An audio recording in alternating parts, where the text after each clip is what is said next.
Eu acredito que todo investidor, independente do nível de experiência e dos objetivos que tem com os investimentos, pode e deve ter ETFs na carteira. Porém, dentre as milhares de opções que existem nesse mundo, nem todas elas prestam, nem todas elas são boas. E nesse vídeo eu vou te mostrar como eu escolho os meus ETFs e os números e dados importantes para você observar para escolher os melhores ETFs para sua carteira.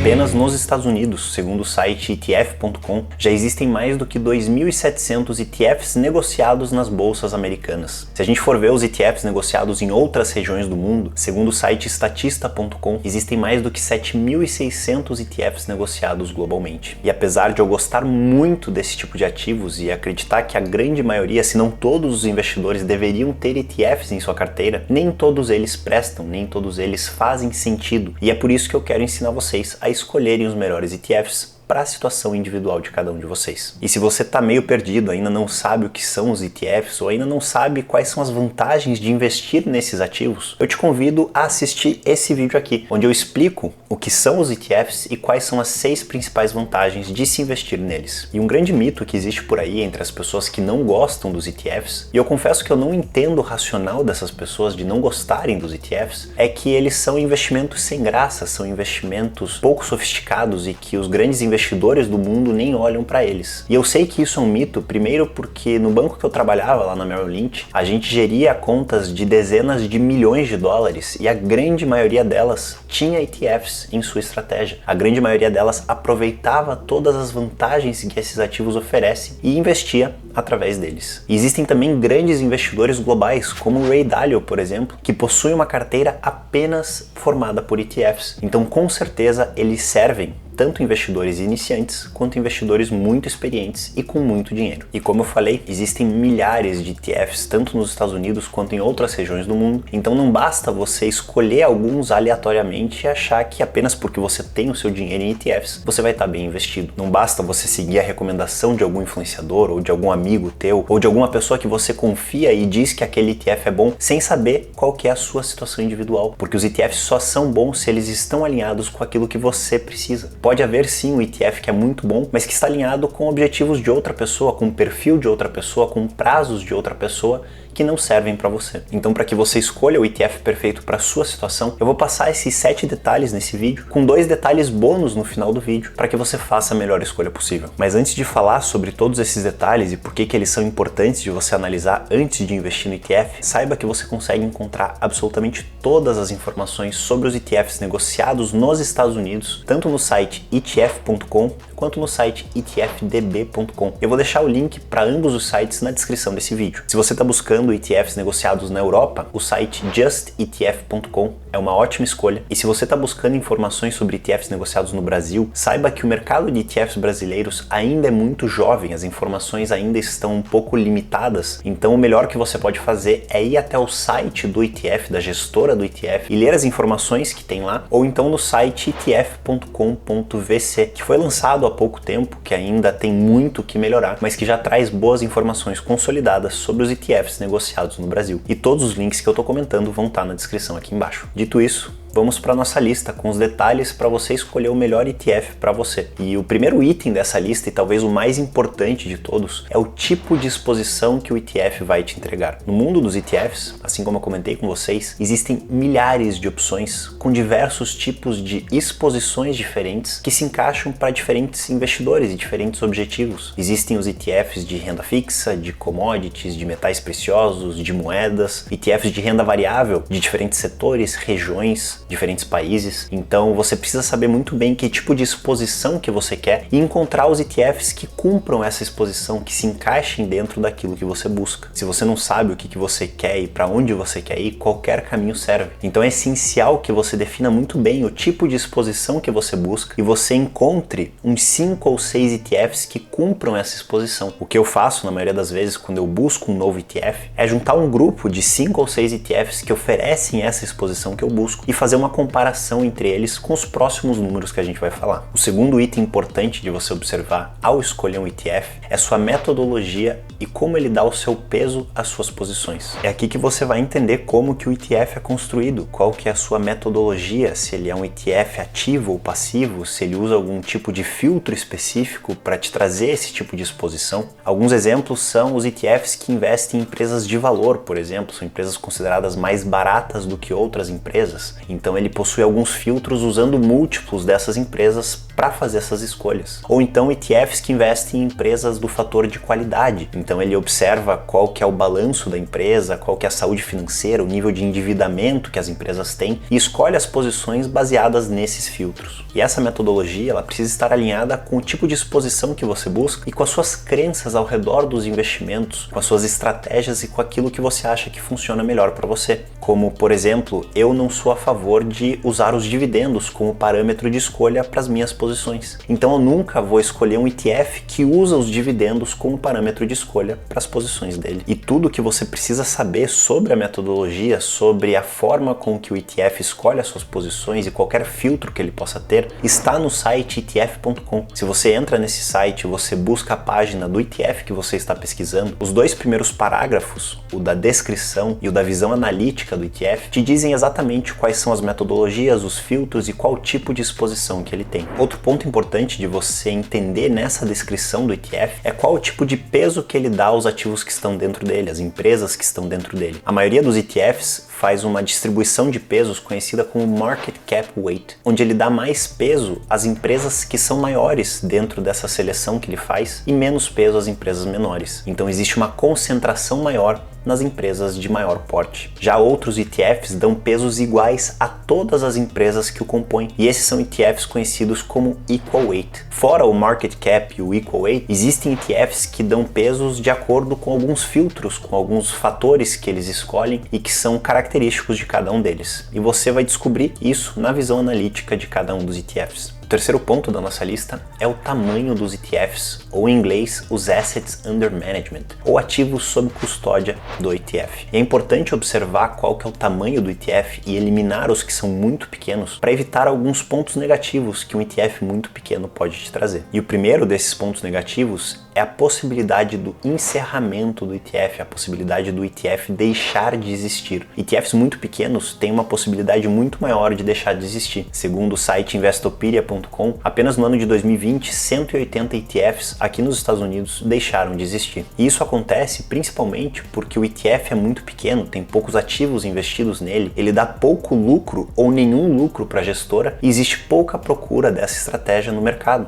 Então as gestoras decidem fechar o ETF. Mas ao contrário do que muita gente pensa, o fechamento do ETF não é algo tão grave assim. Ele acontece pois a gestora não tem mais interesse em seguir com essa estratégia e duas possibilidades podem acontecer a partir do momento que ela decide fechar o ETF. A primeira dessas possibilidades é que outra gestora assuma essa estratégia, assuma o ETF e para você investidor nada muda. Porém, outra gestora assumir o ETF que está fechando é algo muito raro de acontecer, pois se ele está fechando, algo negativo acontece, falta de lucro, falta de interesse, então é muito difícil que outra gestora assuma esses problemas. Já a segunda opção, quando o ETF é liquidado, e uma opção muito mais comum que acontece na grande maioria das vezes, é que os ativos dentro do ETF são vendidos e você como investidor simplesmente recebe o dinheiro referente àqueles ativos. É como se você tivesse vendido o ETF no mercado e ficado com o dinheiro referente a esse investimento. E o ponto negativo dessa venda é caso você tenha que pagar algum imposto sobre algum lucro que você tenha naquele ETF. Se você mora no Brasil, você tem aquela isenção de até R$35 mil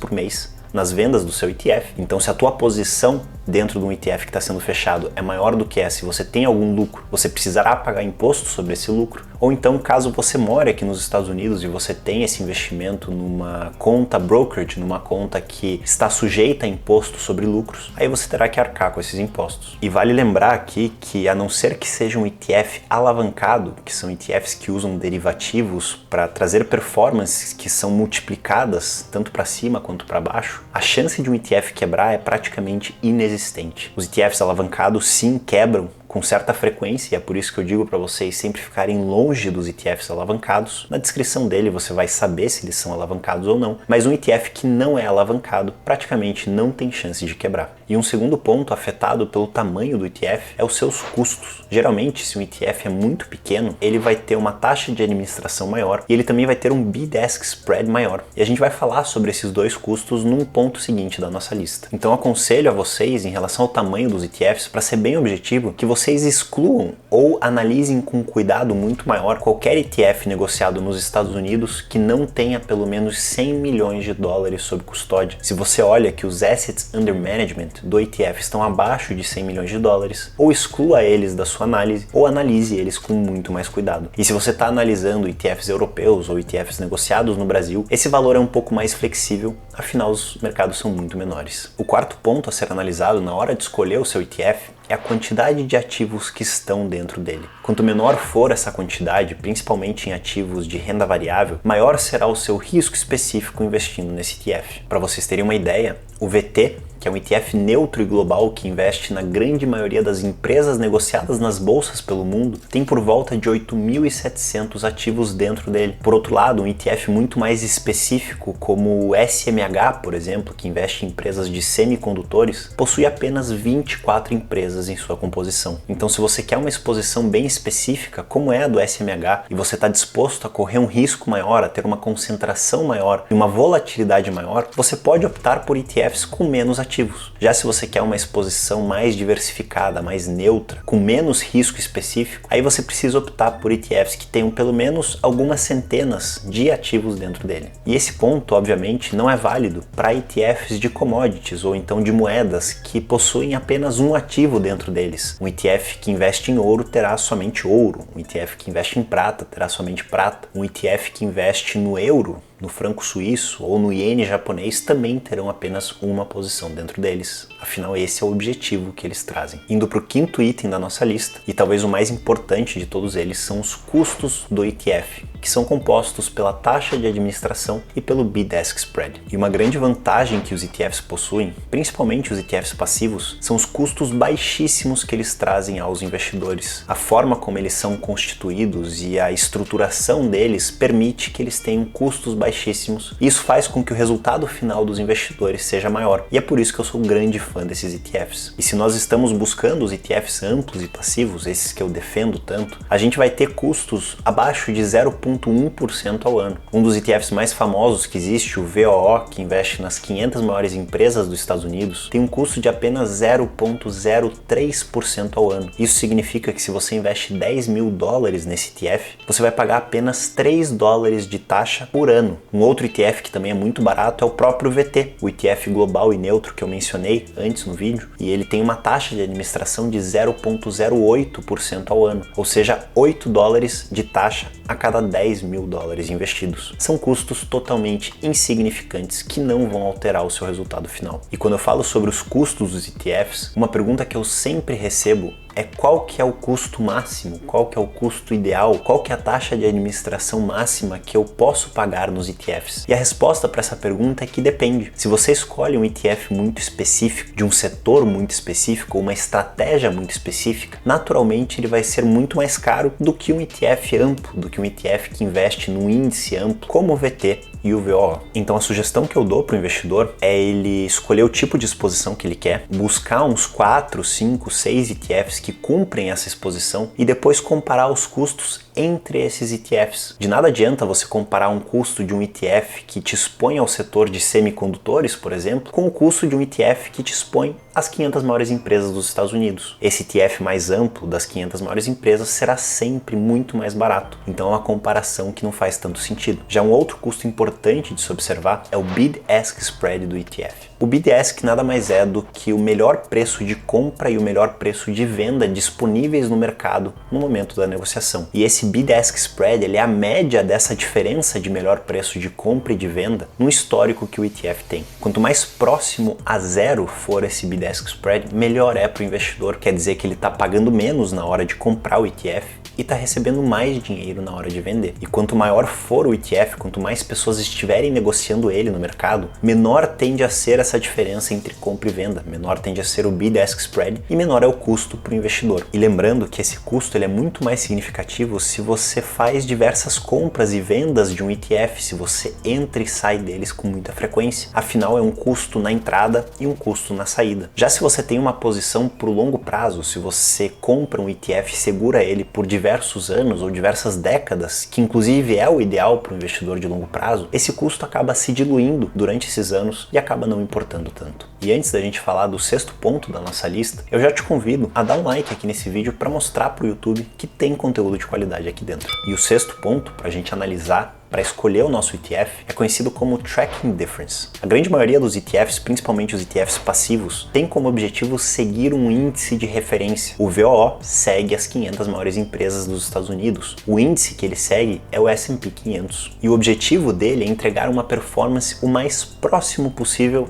à performance do índice S&P 500. E o Tracking Difference ele mostra justamente qual que é a eficiência do ETF em entregar essa performance. E aqui, novamente, a gente vai buscar por um número o mais próximo possível do zero, pois isso mostra que o ETF é extremamente eficiente em entregar a performance que o índice te dá. Uma tracking difference muito negativa mostra que os custos do ETF são muito altos, ou que ele é pouco eficiente em seguir aquele índice, ou que os ativos dentro daquele índice têm uma baixa liquidez, ou têm uma dificuldade muito grande de negociação. E geralmente é um sinal para o investidor evitar aquele ETF. Então sempre que a gente vê um tracking difference muito baixo, a gente precisa realmente analisar se aquele ETF realmente entrega o que ele propõe e se realmente vale a gente investir nele. Já se a tracking difference é positiva, não se anime muito. Isso quer dizer sim que o ETF está entregando uma performance acima daquele índice que supostamente ele precisa seguir, mas para entregar essa performance superior, ele muito provavelmente está correndo algum risco a mais, está se alavancando de alguma maneira, está alugando as suas ações ou fazendo alguma outra coisa além do objetivo que ele deve ter, que é de seguir a performance daquele índice. Então se você vê uma tracking difference acima de 0,5%, busque entender melhor qual que é a causa dessa diferença, porque na maioria das vezes não vale a pena correr esse risco adicional. Já o sétimo e último item da nossa lista, antes dos bônus que eu vou trazer para vocês já, é a liquidez e o volume dos ETFs. A liquidez e o volume mostram quantos investidores estão negociando e quantas cotas estão sendo negociadas daquele ETF todos os dias. Um número muito baixo pode ser preocupante por alguns motivos. Porém, assim como nas ações, onde a liquidez baixa é preocupante porque você não consegue negociar as suas ações, afinal não tem ninguém comprando suas ações, nos ETFs a gente não tem esse problema. Afinal, os ETFs têm o que a gente conhece como market makers, que são instituições que negociam esses ETFs para vocês. Então, uma baixa liquidez não traz o problema de não ser capaz de vender ou comprar os ETFs. Outros problemas que uma baixa liquidez e um baixo volume podem trazer são custos mais elevados, principalmente o do bid-ask spread que a gente acabou de falar, e uma possibilidade maior do ETF ser encerrado, que foi o que a gente comentou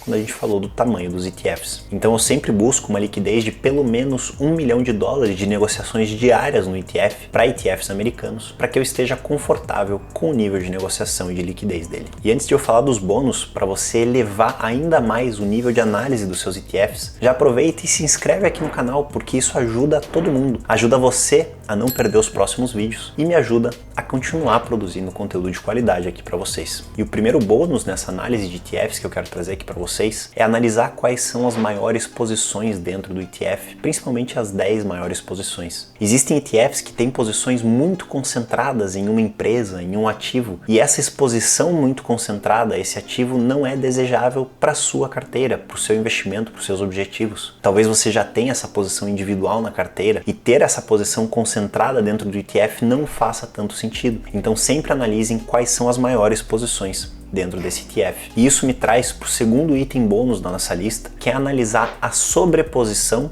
que esse ETF tem em relação a outros ETFs dentro da sua carteira. Pode ser que você já tenha outros ETFs na carteira e você queira adicionar um novo ETF. Então eu sempre recomendo que você analise qual que é a sobreposição que esse ETF tem em relação aos que você já tem na carteira. E você consegue fazer isso com certa facilidade no site etfrc.com. Eu vou deixar o link direto aqui na descrição desse vídeo para uma página dentro desse site onde você coloca 2 ETFs por exemplo, QQQ e VOO, e você vê exatamente quais são as posições que estão em ambos os ETFs, qual é o percentual do peso de cada ETF que está sendo repetido no outro, e você pode decidir se faz sentido ou não ter essa sobreposição na tua estratégia. E uma coisa importante de se observar é que a sobreposição em si não é um problema. Não é algo grave, desde que você saiba que ela existe e desde que essa sobreposição faça parte da sua estratégia. Então não adianta você ver a sobreposição dos ETFs, ver que existe uma sobreposição grande e eliminar um ETF da tua carteira, porque pode ser sim que essa sobreposição faça sentido para você. E juntando todas essas informações que eu trouxe aqui para você nesse vídeo, o que eu faço ao escolher os meus ETFs é juntar uns 4, 5, 6 ETFs, colocar numa planilha do Excel e listar todos esses pontos que eu mencionei para vocês. E com esses pontos listados